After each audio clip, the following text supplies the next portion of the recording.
I was asked by the author of Confessions of a Horseshoeer if he could use one of my quotes in his book.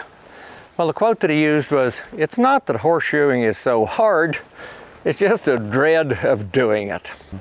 Well, my first confession is it was not original in the first place. My second confession is I shoe my horse. I don't shoe other people's. Most people can't afford to have them lame that long. As I read of Ron's experience as a horseshoer, my own personal catastrophes kept popping up. He never wears a wedding ring while shoeing. While filming an episode of Out There, in my case, about palpating cows barehanded and losing my wedding ring inside the cow, I lent it to the film crew.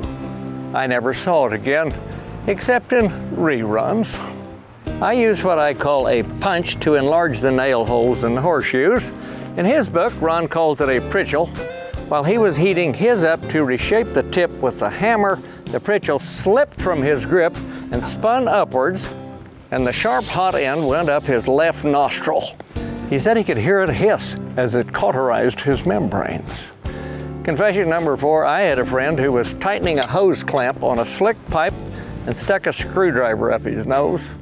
I can't remember if it was a standard or a Phillips head.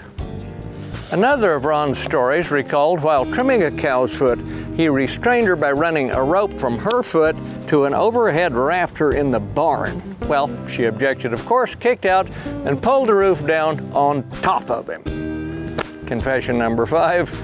In the lifetime process of learning which horses not to tie hard and fast while shoeing, doctoring, or cinching up, I've pulled down porches, cyclone fences, T-posts, statues, totem poles, chimneys, and signs saying, "Don't tie your horse here."